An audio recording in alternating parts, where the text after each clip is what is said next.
Hi everyone, welcome to my channel ruby sisters. Today's recipe చిట్టి గవ్వలు. చూడడానికే కాదు తినడానికి కూడా బాగుండేలా ఎక్కువ రోజులు మెత్తపడకుండా కరకరలాడుతూ ఉండాలి అంటే ఎలా చేసుకోవాలో ఈ వీడియోలో చూద్దాం. వీడియోని స్కిప్ చేయకుండా చివరి వరకు చూడండి. ముందుగా నేను చిట్టి గవ్వల కోసం 1 కేజీ గోధుమ పిండి, 1 కేజీ మైదా పిండి తీసుకున్నాను. 2 ఈక్వల్ క్వాంటిటీతోనే తీసుకున్నానండి. 1 అర కిలో బెల్లం, 1 అర కిలో పంచదార, ఇవి కూడా ఈక్వల్ క్వాంటిటీతోనే తీసుకున్నాను. ఇప్పుడు 1/2 కిలో సూజీ రవ్వ, కొన్ని యాలకులు తీసుకుని పక్కన పెట్టేసుకోండి. ఇప్పుడు ఒక పెద్ద బేషన్ తీసుకుని అందులో గోధుమ పిండి, మైదా పిండి 2 కూడా వేసుకొని అందులో కొద్దిగా సాల్ట్ కూడా యాడ్ చేసుకొని సూజీ రవ్వను కూడా ఈ టైంలోనే వేసేసుకోండి. నేను వేయడం మర్చిపోయాను, తర్వాత వేసానండి. ఇప్పుడు వీటన్నిటిని కూడా బాగా కలిసే విధంగా ఒకసారి కలుపుకొని ఈ లోపు మీరు స్టవ్ మీద ఆయిల్ అనేది బాగా హీట్ చేసుకుని పెట్టుకోండి. 1/4 కిలో ఆయిల్ వరకు కూడా దానిని బాగా పొంగలొచ్చే వరకు మరిగిన తర్వాత ఈ పిండిలో కొద్దిగా యాడ్ చేసుకుని పిండి మొత్తం కూడా కలుపుకోండి. బాగా ఇలా కొద్దిగా యాడ్ చేసుకుని ఫస్ట్ గరిటెతో కలుపుకోండి. అలా కలుపుకున్న తర్వాత అప్పుడు చేతితోటి కలుపుకోండి. నేను గోధుమ పిండి కూడా తీసుకున్నానండి, ఎందుకంటే మైదా పిండి అన్హెల్దీ కాబట్టి కొంచెం హెల్దీగా ఉండడం కోసం సగం గోధుమ పిండి సగం మైదా పిండి అయితే తీసుకున్నాను. మీకు కావాలితే మొత్తం కూడా మైదా పిండి తీసుకోవచ్చు. ఇలా మనం మధ్యలో మరిగిన ఆయిల్ అనేది ఎందుకు వేసుకుంటామంటే గవ్వలు అనేవి గుల్లదనం రావడం కోసం మరిగిన ఆయిల్ని వేసుకుంటూ ఉంటామండి. మధ్యలో పిండిలో వేసుకొని పిండి మొత్తం కలిసే విధంగా కలుపుకుంటూ ఉంటాం. ఇలా కలుపుకుంటూ మొత్తం పిండి అంతా కూడా కలిసే విధంగా కలుపుకొని మనం చేతితోటి ఇలా పట్టుకొని చూస్తే మనకి చూసారా పిండి అనేది దగ్గరికి ఎలా వచ్చిందో ఇలా వచ్చేంత వరకు కూడా మొత్తం ఆయిల్ అనేది 1/4 కిలో ఆయిల్ అంత వరకు మనకి పడుతుందండి. ఈ 1/4 కిలో ఆయిల్ అంత వరకు పడిన తర్వాత పిండి అంతా కూడా ఇలా బాగా కలుపుకున్నాక అప్పుడు కొంచెం వాటర్ అనేది యాడ్ చేసుకొని బాగా చపాతీ పిండిలాగా కలుపుకోవాలి. మరీ అంత స్మూత్గా కాకుండా కొంచెం హార్డ్గానే కలుపుకోండి, ఎందుకంటే మనం గవ్వలు చేస్తాం కాబట్టి.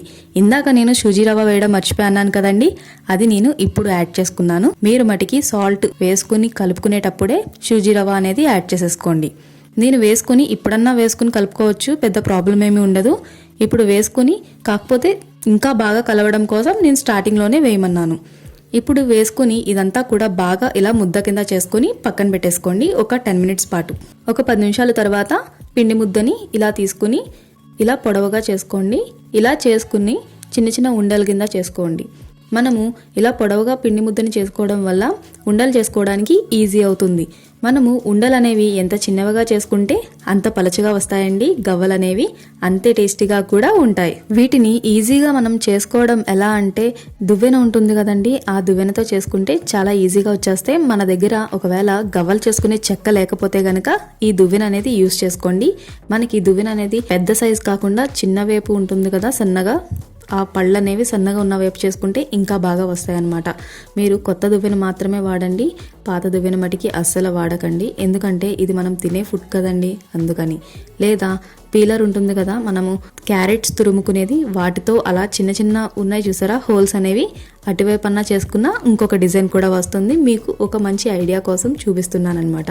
నేనైతే దువ్వెనతోటి పీలర్ తోటి కొన్ని చేసుకున్నాను. ఇలా 2 రకాల డిజైన్స్తో అయితే మేమైతే చేసుకున్నామండి. ఇలాగా మనం ఉండలు ఎంత చిన్నగా చేసుకుంటే గవ్వలు కూడా అంత చిన్నగా వస్తాయి, అంతే పలచగా చాలా టేస్టీగా ఉంటాయి. ఇప్పుడు స్టవ్ ఆన్ చేసి ఒక కడాయి పెట్టుకుని అందులో ఆయిల్ అయితే యాడ్ చేసుకోండి. ఈ గవ్వలకి మనకి కేజీన్నర ఆయిల్ అయితే డెఫినెట్గా పడుతుందండి. ఇప్పుడు ఆయిల్ అనేది అందులో వేసుకున్న తర్వాత మనం చేసి పెట్టుకున్న గవ్వలు అనేవి ఆయిల్ బాగా హీట్ అయిన తర్వాత అందులో వేసుకుని లైట్ గోల్డెన్ కలర్ వచ్చిన వెంటనే తీసేసుకోండి. ఎందుకంటే మనం బయటకి తీసేసరికి కలర్ అనేది కొంచెం డార్క్ అయిపోతుంది కాబట్టి లైట్ గోల్డెన్ కలర్ వచ్చిన వెంటనే తీసేసుకోండి. మీరు గవ్వలు మందంగా చేసుకుంటే త్వరగా మెత్తపడిపోతాయి, అందుకని చేసుకునేటప్పుడే పలచగా చేసుకోండి. ఇలా గవ్వలన్నీ కూడా ఆయిల్లోంచి బయటికి తీసేసుకున్న తర్వాత మిగిలినవి కూడా ఉంటాయి కదా అవి కూడా వేసేసుకోండి. ఇలా బ్యాచెస్ కింద కొద్దిగా వేసుకుని ఫ్రై చేసేసుకోండి. ఇవి బెల్లంతో చేసుకుంటే బెల్లం గవ్వలు అంటారు, పంచదారతో చేసుకుంటే పంచదార గవ్వలు అంటారు. చిట్టిగా ఉంటాయి కాబట్టి చిట్టి గవ్వలని కూడా అంటారండి. దువ్వెనతో చేస్తారు కాబట్టి దువ్వు గవ్వలని కూడా అంటారు. మరి మీరేమంటారో కామెంట్ సెక్షన్లో మాకు కూడా ఒకసారి చెప్పేయండి. వచ్చేది సంక్రాంతి కాబట్టి సంక్రాంతి అంటేనే పిండి వంటలు. మీరు చేసే పిండి వంటల్లో ఈ చిట్టి గవ్వలను కూడా యాడ్ చేసేయండి. మరి ఇవి చేసుకోవడం చాలా ఈజీ అండి. కొంచెం పిండితో అయితే మనం ఇంట్లోకి ఎప్పుడైనా తినాలి అనిపించినప్పుడు ఈజీగా చేసేసుకోవచ్చు. అదే కొంచెం ఎక్కువ పిండి ఇలా 1-2 కేజీలు అయితే మనకి ఎవరైనా సాయం ఉంటే బాగుంటుంది.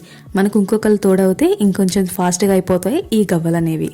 ఇలా చేసుకున్న తర్వాత ఒక ప్లేట్లోకి అయితే తీసేసుకోండి. ఇప్పుడు పాకం తయారు చేసుకోవడానికి చూసేద్దాం. ముందుగా ఒక వెల్లటిపాటు కడాయి అనేది పెట్టుకోండి. అది పెట్టుకున్న తర్వాత బెల్లంని చితక్కొట్టుకొని ఆ కడాయిలో వేసేసుకోండి. ఇప్పుడు పంచదారని కూడా వేసేసుకోండి. మనం 2 ఈక్వల్ క్వాంటిటీతో తీసుకున్నాం కదా. ఇప్పుడు అందులో కొంచెం ఇలాచీ పౌడర్ కూడా యాడ్ చేసేసుకోండి. ఒక గ్లాస్ వాటర్ అయితే యాడ్ చేసుకుని బాగా కలిపేసుకోండి. మనకి బెల్లం అనేది కరిగిపోయి పంచదార బెల్లం 2 కరగాలి. ఇలా కరిగిన తర్వాత మనకి ఇలా మరుగుతున్నప్పుడు ఒకసారి ఒక ప్లేట్ తీసుకుని అందులో కొన్ని వాటర్ అయితే యాడ్ చేసుకుని అందులో కొంచెం పాకం అయితే వేసుకొని ఇలా ఉండ అవుతుందా లేదా అనేది చూసుకోవాలి. మనకి బాగా ఇలా ఉండ అనేది అవ్వాలండి. ఇలా అవ్విన తర్వాత మనం స్టవ్ అయితే ఆఫ్ చేసేసుకోండి. స్టవ్ ఆఫ్ చేసుకొని మనం ఇందాక ఫ్రై చేసి పెట్టుకున్న గవ్వలు ఉన్నాయి కదండి, వాటన్నిటిని కూడా ఈ పాకంలో అయితే యాడ్ చేసేసుకోండి. అవి యాడ్ చేసేసుకొని ఒకసారి బాగా కలిపేసుకోండి. మీకు కావాలితే పూర్తిగా పంచదార పాకం అన్నా వేసుకోవచ్చు, లేదా పూర్తిగా బెల్లం పాకం అన్నా వేసుకోవచ్చు. నేనైతే టేస్ట్ బాగుండేందుకు 2 ఈక్వల్గా తీసుకున్నాను. ఇలా ఒకసారి కలుపుకొని ఒక ప్లేట్లోకి తీసేసేయండి. అంతే అండి, బెల్లం గవ్వలు, పంచదార గవ్వలు, దువ్వు గవ్వలు, చిట్టి గవ్వలు రెడీ అయిపోయాయి. వీడియో నచ్చినట్లయితే లైక్ చేయండి, మా ఛానల్ని సపోర్ట్ చేయడం మర్చిపోకండి. ఇలానే మీరు కూడా చేసుకుని తినండి. ఇలానే మీ ఫ్యామిలీ మెంబర్స్కి తినిపించేయండి. మీరు చేసే సపోర్ట్ లైక్ అండ్ కామెంట్స్ రూపంలో తెలియజేయండి. Thanks for watching.